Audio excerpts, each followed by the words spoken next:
Hello friends, welcome to another new video. तो graduation निये अनेक भिडियो करलाम, मास्टार्स निये करलाम, बीएड निये करलाम। तो एबार आरेकटी क्लासेर जोन्नो भिडियो करा दरकार जे क्लासटी ठीक धरेছেন। आमी उच्च माध्यमिकदेर कथा बोलছি, যারা এবছর উচ্চ মাধ্যমিক পরীক্ষাতে অবতীর্ণ হচ্ছিলে এবং অলরেডি তোমাদের একটা সিদ্ধান্ত হয়ে গেছে, মনের মধ্যে কিন্তু ভাবনা রয়েছে যে তোমরা এরপরে কি করতে চলেছো বা কি করতে চাও, ভবিষ্যৎ তোমরা কিসের উপরে নির্ভর করে দাঁড়াতে চাও। অর্থাৎ এটাই হচ্ছে জীবনের একটা হাই টাইম। এই সময়ই জীবনের একটা নির্দিষ্ট দিক তোমাদের চুজ করতে হবে, যে দিকটার উপর ভিত্তি করে তোমাদের আগামী জীবনটা কিন্তু দাঁড়িয়ে থাকবে। অর্থাৎ আমরা যেমন একটা ঘর বানাই, সেই ঘরের একটা ভিত বানাই, ভিতটা যত মজবুত হয় আমাদের ঘরটা কিন্তু তত মজবুত হয়, যাতে ভবিষ্যতে সেই ঘরের উপরে কোনো ঝড় ঝাপটা বা কোনো বিধিনিষেধ এসে উপস্থিত হতে না পারে। তো তোমাদেরও নিশ্চয়ই তেমন একটা চিন্তাভাবনা রয়েছে। এমতো পরিস্থিতিতে তোমাদের সামনে একাধিক অপশান রয়েছে, যেটা বাস্তবিক এবং নিজেদের ভালো লাগবে সেই দিকটাকে অনুসরণ করে বা সেই দিকটাকে একেবারে টার্গেট করে তোমাদেরকে এগিয়ে চলতে হবে। এটাই সবচেয়ে মোক্ষম সময়। যে কোনো জিনিসকে একেবারে লক্ষ্য বস্তু হিসেবে নিয়ে এগিয়ে চলতে হবে। একটু এদিক ওদিক হলে কিন্তু তোমরা ব্যর্থ হতে পারো। তো এখানে কেউ আর্টস রয়েছো, কেউ সায়েন্স রয়েছো, কেউ কমার্সের স্টুডেন্ট রয়েছো। তো তোমাদেরকে একেবারে নির্দিষ্ট লক্ষ্যটা স্থির করতে হবে যে ভবিষ্যতে তোমরা কি করতে চাও, এবং সেটা এখনই করতে হবে। এরপর গিয়ে কিন্তু যদি তোমরা ট্র্যাক চেঞ্জ করতে চাও তাহলে যথেষ্ট সমস্যা হতে পারে। তাই খুবই ক্রুশিয়াল এবং গুরুত্বপূর্ণ টাইম হলো এইটা। তো এর মধ্যে তোমাদের বেশ কয়েকটা লক্ষ্য স্থির করতে হবে। কম্পিটিটিভ এক্সাম দিয়ে কি তোমরা চাকরি পেতে চাও? নাম্বার 2 হচ্ছে উচ্চ শিক্ষার জন্য এগিয়ে যাওয়া এবং তার পরবর্তী ক্ষেত্রে চাকরি পাওয়া। এই দুটো বস্তুর মধ্যে যে কোনো একটা বস্তুকে তোমাদেরকে টার্গেট করতে হবে, কারণ এই সময়টাই হচ্ছে উপযুক্ত সময় সঠিক সিদ্ধান্ত নেওয়ার। এর মধ্যে অনেক বিষয় চলে আসতে পারে, অনেক নেগেটিভ কথাবার্তা তোমাদের মনে প্রভাব ফেলতে পারে। যেমন সায়েন্স পড়লে সব কিছু হয়, আর্টস পড়লে কিচ্ছু করা যায় না, কমার্স পড়লে মোটামুটি কিছু করা যায়। এই কথাগুলোকে তোমরা একেবারে কানেই নিও না, কেননা এর কোনো গুরুত্ব নেই। প্রত্যেকটা স্ট্রিমে প্রত্যেকটা সাবজেক্টের গুরুত্ব আছে। প্রত্যেকটা জিনিস পড়ে কিন্তু কেউ কিছু না কিছু করতে পারে। এমনটা নয় যে কোনো সাবজেক্ট বা কোনো স্ট্রিম ফালতু, এর কোনো ভূমিকা নেই বা এর কার্যকারিতা কম, এমনটা কিন্তু নয়। এই পরিস্থিতিগুলোকে একটু ব্যালেন্স করে চলতে হবে। এগুলো টোটালি কানে নিও না, নিজের মনের কথা শোনো। যেটাতে তোমাদের ন্যাক আছে, যেটা যে জিনিসটাকে তোমরা ভালোবাসো, যেমন কেউ ইতিহাস ভালোবাসে, কেউ বাংলা ভালোবাসে, কেউ অঙ্ক ভালোবাসে, কেউ ফিজিক্স ভালোবাসে, কেউ আবার কেমিস্ট্রি ভালোবাসে, কেউ আবার ইংরেজি ভালোবাসে। তো বিভিন্ন জন রয়েছে, বিভিন্ন রকম তাদের পছন্দ আছে, ভালো লাগা আছে। সেই ভালো লাগা এবং পছন্দটাকেই টার্গেট করো, না হলে কিন্তু সমস্যা হতে পারে। এই সময় তোমাদেরকে সঠিক সিদ্ধান্তটা নিতে হবে। যে সাবজেক্টটি তোমরা চুজ করতে চলেছো বা যে বিষয়টি বা যে দিকটাতে তোমরা যেতে চলেছো, সেটার উপর কিন্তু তোমাদের ভবিষ্যৎটা নির্ভর করছে। অর্থাৎ ভবিষ্যৎটাকে এখনই নিশ্চিত করতে হবে। পরবর্তী ক্ষেত্রে গিয়ে কিন্তু ট্র্যাক চেঞ্জ করা অনেকটাই কঠিন, এবং সারাটা জীবন কিন্তু সেই বিষয়টাকে নিয়েই তোমাদের কাটাতে হবে। এবং এর মধ্যে আরও কিছু যে বিষয়, আনুষঙ্গিক বিষয় চলে আসে। অমুক দাদা এটা পড়েছে, তমুক দিদি ওটা পড়েছে, পড়েও সাকসেসফুল হয়েছে। এই মুহূর্তে মার্কেটে এটার ডিম্যান্ড বেশি, এটার চাহিদা বেশি, সুতরাং আমাকে এটা নিয়ে পড়তে হবে। আলটিমেটলি দেখো, তুমি নিজে যেটা পারবে, তুমি নিজে যেটা বুঝবে, সেটা অন্য কেউ বুঝতে পারবে না। কেউ তোমার উপর জোর করে চাপিয়ে দিলে যে তুমি সেটাতে সাফল্য পাবে, এমনটা কিন্তু নয়।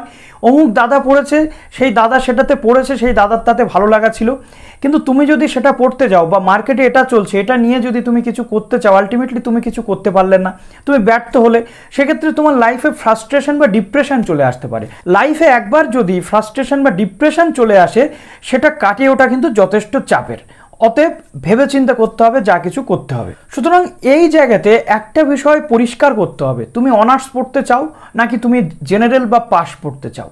তুমি যদি কম্পিটিটিভ এক্সাম দিয়ে চাকরি পেতে চাও, দ্রুততার সাথে চাকরি পেতে চাও, তাহলে তোমাকে আমি বলবো পাস পড়তে, এবং পাশের সাথে তুমি কম্পিটিটিভের পরীক্ষার জন্য প্রস্তুতি নিয়ে রাখো। আর যদি তুমি মনে করো উচ্চশিক্ষার জন্য এগোবে, তাহলে তোমাকে অনার্স পড়তে হবে। অনার্সে তুমি একটি বিষয়ের ওপর নির্ভরশীল হয়ে পড়বে, যে বিষয়টিকে নিয়ে তোমাকে সারা জীবন চলতে হবে, এবং সেই বিষয়ের ব্যাপারে গভীরভাবে জ্ঞান অর্জনের জন্য তুমি অনার্সটি পড়বে।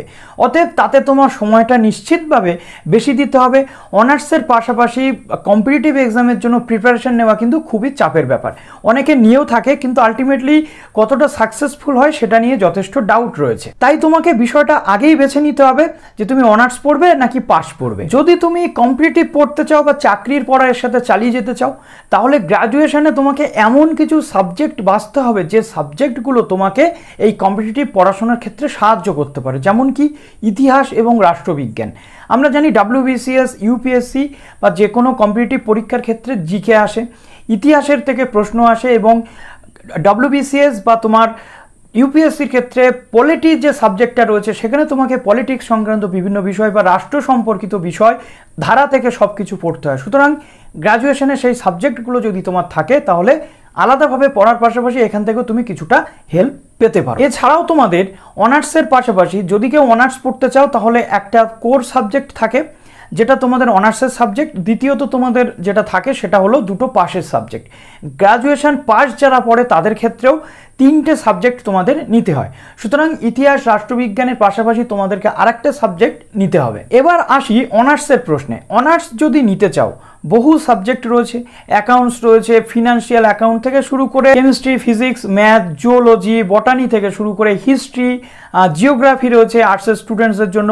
তো যে সাবজেক্টটা তোমাদের সবচেয়ে বেশি ভালো লাগে, যে সাবজেক্টটা পড়তে সবচেয়ে বেশি তোমার ন্যাক রয়েছে, সেই সাবজেক্টটাকেই তুমি চুজ করো অ্যাজ এ অনার্স সাবজেক্ট হিসেবে। না হলে ভবিষ্যতে তুমি একটা সাবজেক্টে অনার্স নিয়ে নিলে এখন আবেগের বশে পড়ে ভবিষ্যতে গিয়ে সেই সাবজেক্টটা নিয়ে তুমি আর বা কিছু করতে পারছো না বা তোমার ভালো লাগছে না। কেননা এই সাবজেক্ট একবার যদি তুমি অনার্স নিয়ে নাও, এরপরে বিএড করে তুমি স্কুল সার্ভিস কমিশনের পরীক্ষায় বসতে পারছো। যদি তুমি মনে করো উচ্চশিক্ষার জন্য যাবে তাহলে তোমাকে মাস্টার্স করতে হবে, নেট কোয়ালিফাই করে পিএইচডির জন্য চান্স নিতে হবে। তো তার জন্য যে সাবজেক্টটা তোমরা চুজ করতে চলেছো সেই সাবজেক্টটাকে পাখির চোখ করতে হবে, যাতে ভবিষ্যতে মাস্টার্স বা পিএইচডি করার ক্ষেত্রে তোমাদের কোনো সমস্যা না আসে, তোমরা সেই সাবজেক্টের প্রতি একেবারে দক্ষ হয়ে উঠতে পারো। যদিও এক্ষেত্রে তোমাদের দ্বিতীয়বার ভাবতে হবে না যদি তোমরা প্রথম থেকেই সাবজেক্টটা ঠিকঠাক চুজ করো, তবে এক্ষেত্রে চাকরি পেতে তোমাদের একটু সময় লাগে, একাডেমিক যে কেরিয়ার রয়েছে সেটা অনেক সময় সাপেক্ষ। এবার বলতে চাইবো যে চাকরি পেতে হলে তাহলে অনার্স কেন পড়া উচিত নয়। প্রথমত অনার্স পড়লে তোমাদের 3টে বছর এই প্রস্তুতি শুরু করতে দেরি হয়ে যায়, চাকরির পরীক্ষার প্রস্তুতি। অনার্সে যা চাপ থাকে তার পাশাপাশি চাকরির পরীক্ষার জন্য প্রস্তুতি নেওয়া এক প্রকার অসম্ভব হয়ে পড়ে। তাই চাকরির পরীক্ষার প্রস্তুতি যদি নিতে চাও তাহলে জেনারেল অথবা পাস যে কোর্স রয়েছে সেটা পড়ার কোনো কিন্তু বিকল্প নেই।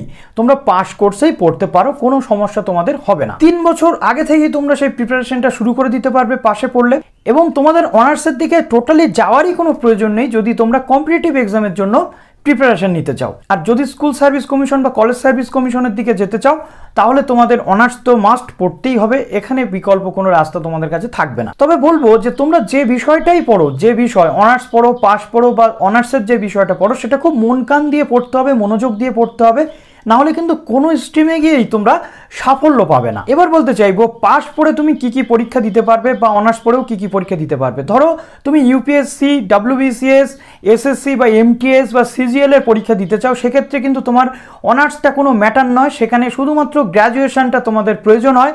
অনার্স তোমার রইলো কি না রইলো সেটা কিন্তু ম্যাটার করে না। অনার্স তুমি তখনই করো যখন তোমার একটি পার্টিকুলার সাবজেক্টের প্রতি জ্ঞান অর্জনের প্রয়োজন রয়েছে এবং তুমি সেটা নিয়ে কিছু করতে চাইছো।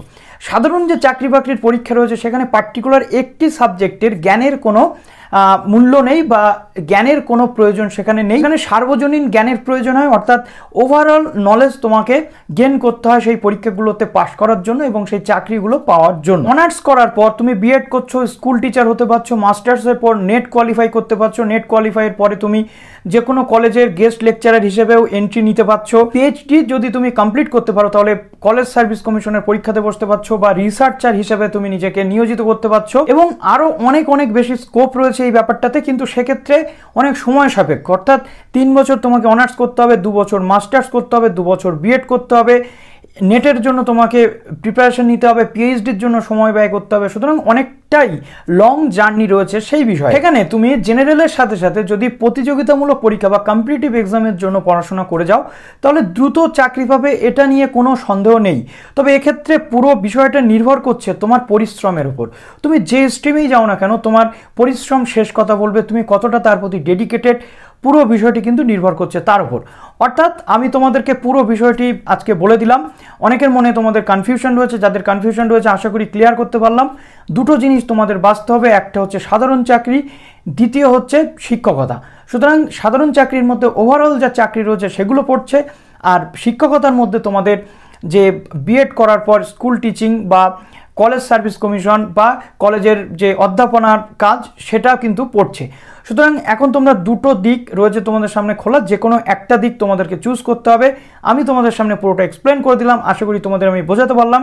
এরকম ধরনের ভিডিও যদি তোমরা আরও চাও অবশ্যই কমেন্ট করবে এবং ভিডিওটিতে একটি লাইক করে দেবে। যারা এই চ্যানেলে নতুন আছো অবশ্যই চ্যানেলটিকে সাবস্ক্রাইব করে বেল আইকনটি প্রেস করে দেবে। ভালো থাকো সবাই, আশা করি তোমাদের একটি সঠিক সিদ্ধান্ত নিয়ে তোমরা সঠিক পথে এগিয়ে যেতে পারবে। Best of luck.